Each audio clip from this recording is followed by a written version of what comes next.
Hello, everybody, and welcome back to another episode of the Daily Crypto News.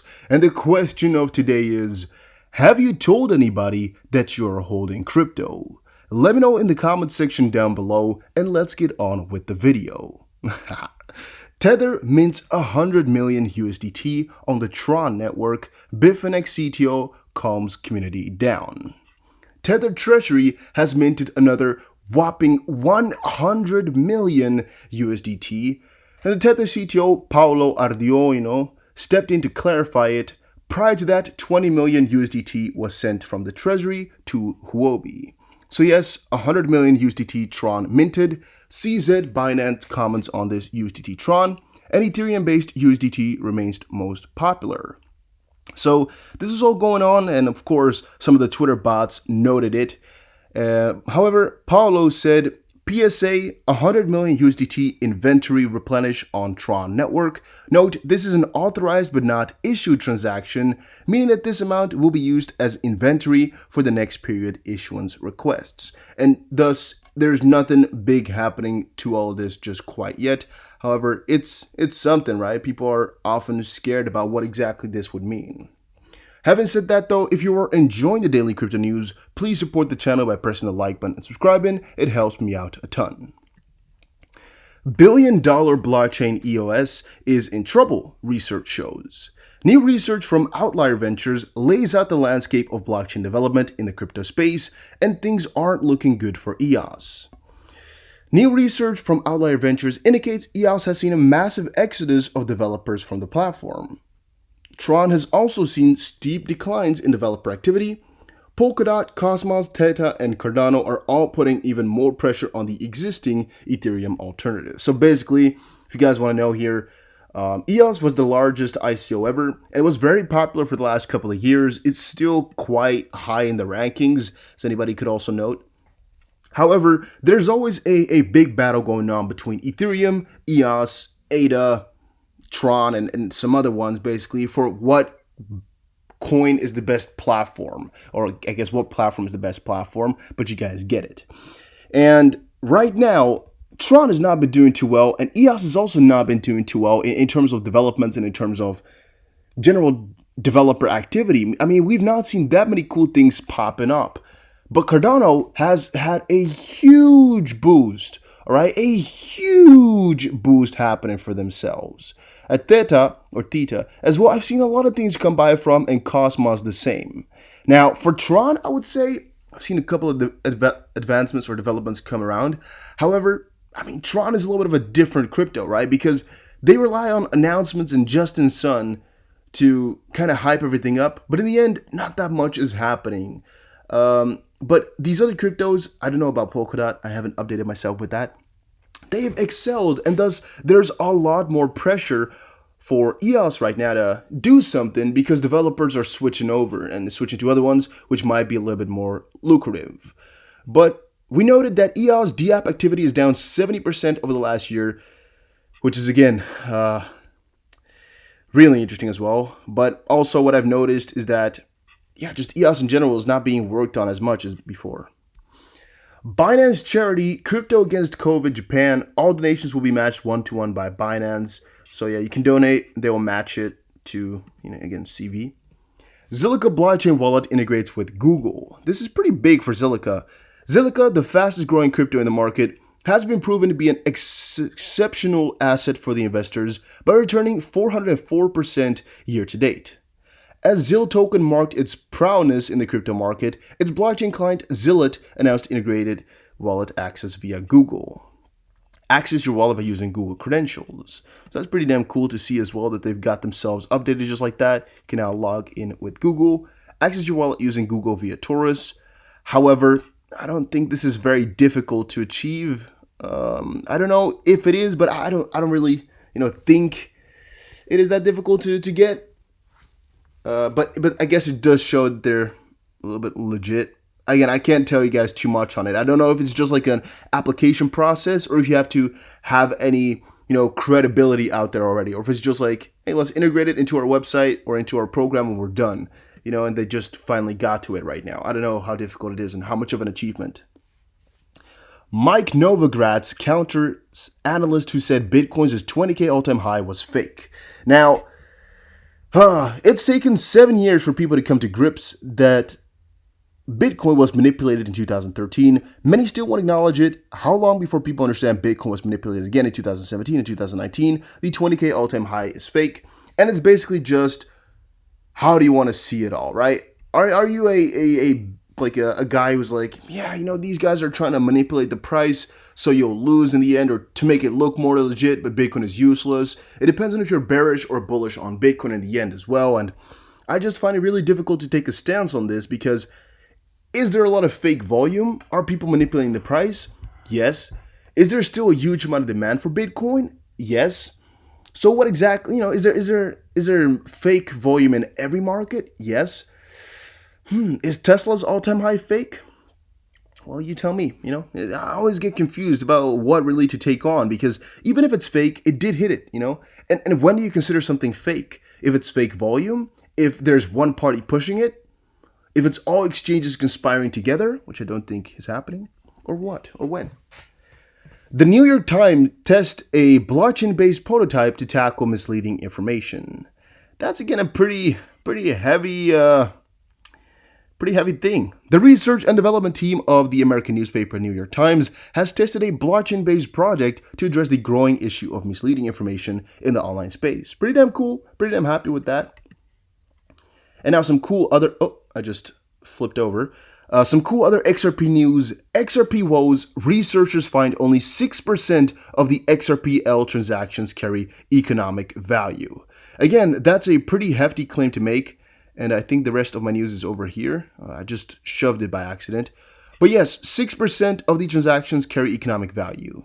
This is something we've seen before, right? It's something we've kind of addressed before. However, I noticed a couple of people on Twitter took it on again to kind of battle this claim and kind of get angry and scared about it. In the recent weeks, XRP has fallen behind in performance. Although Ripple, the company behind XRP, continues to boast of new developments and opening of new corridors, it continues to be entangled in lawsuits and backlash. Since breaking below 20 cents, not even the legendary XRP army has been able to stage a breakout. But one research paper could have unearthed why XRP is underperforming.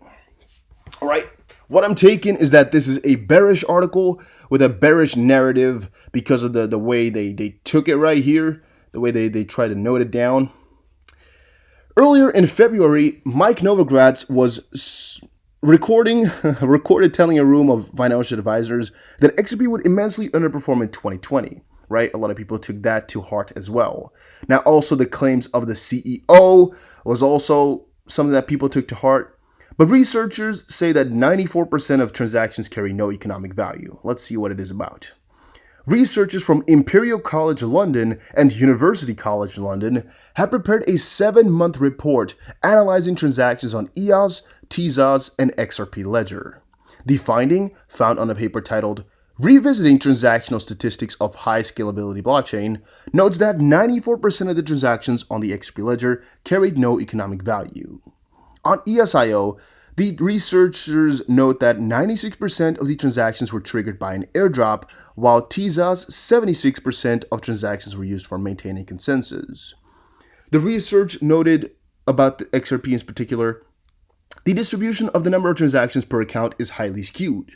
Over 1/3, 71,000 of the accounts, have transacted only once during the entire observation period, whereas the 35 most active accounts are responsible for half of the total traffic. Alright, so my 2 cents on this is the 35 most active accounts are responsible for half the traffic. That's because most people don't need an XRP account themselves. They transact through exchanges, right? They're just transacting. So that's not crazy in my opinion whatsoever. I don't really see that as anything very odd. Also, most transactions are empty. I guess it doesn't really matter how many transactions are empty because XRP is scalable to the core anyway, and thus we can fit so many transactions that this just kind of shows like that we're most likely being spammed a little bit again, for which the amendment to prevent that might help out a little bit. But in the end, it's about the amount of volume that does come through, right? And it's about the amount of volume, not necessarily about the amount of transactions, right? Or, yeah, I guess that doesn't matter too much. Unless it's not scalable, like for example with Bitcoin. If with Bitcoin, 95% of the transactions were empty, it would actually hurt quite a little bit more because Bitcoin is not scalable at all. You know, with the small TPS they have, it would mean a lot of congestion. It would be pretty bad in the end. For XRP though, since it's so kind of infinitely scalable, at least, it's almost impossible to congest. I don't think it really matters that much, but yeah, they still have some issues with spam. However, it's not as big of an issue as with Bitcoin, or that Bitcoin would have. XRP Outlook, this could certainly be one of the main reasons holding back XRP, but it is certainly not the only one. With lawsuits continuing to threaten its existence, a company flooding the market to fund operations, and now spam ledger, Novogratz' prediction will certainly come true if these problems continue throughout the year. However, I don't think this spam is what keeps the XRP price down, because why would it, right? I don't really know why it would necessarily push it down as far, like how they're explaining it in this article right here. All right, continuing on. Was Craig Wright behind the Mt. Gox hack in 2014? According to Samsung Mao, Chief Strategy Officer of Blockstream, Craig Wright's lawyers have been sending out letters regarding Craig Wright's Tulip Trading Limited, revealing that access to 2 of Wright's Bitcoin's addresses have been compromised. This puzzling assertion comes amid a legal battle between Wright and the Kleiman estate, during which Wright has claimed that he is Satoshi Nakamoto, inventor of Bitcoin, but will not pay the Kleiman estate the 1.1 million Bitcoin, which they feel they are entitled to. And now the question popped up, Craig Wright involved in Mt. Gox hack? The letter states that Wright's Tulip Trading owns the Bitcoin in 2 addresses known as 1FX and 12IB7 that contain 80,000 and 30,000 Bitcoin on and around February 5th of 2020. Access to these addresses was apparently compromised during a hack of Wright's computer network, and data from the encrypted file on the network and information on how to encrypt the file were both stolen and then deleted from the network.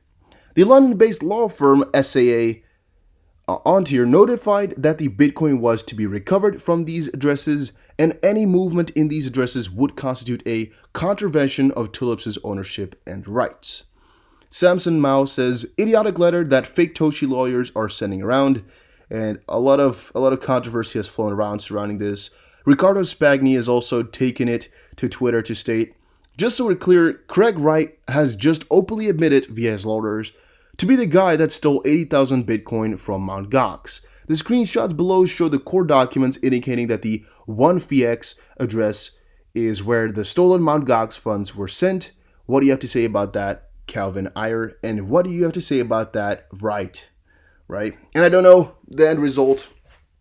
I don't know exactly what we're going to get to here, but this web of contradictions comes amidst more updates in Craig Wright's trial, where, for example, he said in his legal deposition from March 16, 2020, that he'd been using an iPhone as early as 2006, when iPhones had been released in June of 2007. So again, they're always taking him into question. Also, Wright's PhD thesis and doctor title were also called into question in May, when many parts of his thesis were shown to be plagiarized.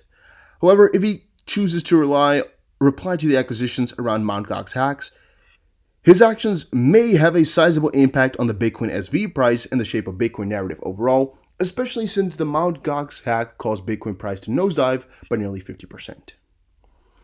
Forget about gold and Bitcoin, the market crash is your chance to buy bargain FTSE 100 stocks. And that is actually to say, guys, that later today, I will most likely make a video on the traditional finance perspective that I'm seeing right now and what's going on and all. So make sure you check out my Dusty Finance channel as well so you don't miss out on any cool finance news.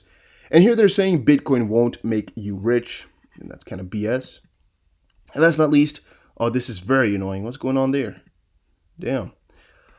I hope you guys didn't see that. I don't know how zoomed in my screen is.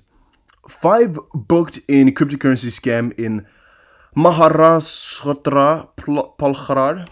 The accused had taken over Rs 26.32 lakh from the investors' cash and checks and had given them evasive replies when they sought returns. So yeah, that's just something I thought some of you guys might like. I don't really think this is important at all. But I thought, maybe somebody likes to, hear about this stuff. Maybe a lot of you guys are Indian. I don't think so. I think like maybe 3%, maybe 5%. But if you are Indian, let me know in the comment section down below. I'm interested to see. And by the way, guys, if you are enjoying these daily crypto videos, please support the channel by pressing the like button and subscribing. I know that about 60, maybe 65% of you guys are subscribed, but that still means, 65% of you guys aren't subscribed. So that means a lot of you can just quickly press the button if you're watching these videos on a daily basis. Helps me out, puts a smile on my face, and also puts some news in your feed every day. I think it's worth it, guys. But hey, thank you all for watching. Take care, everybody, and have a very, very nice day.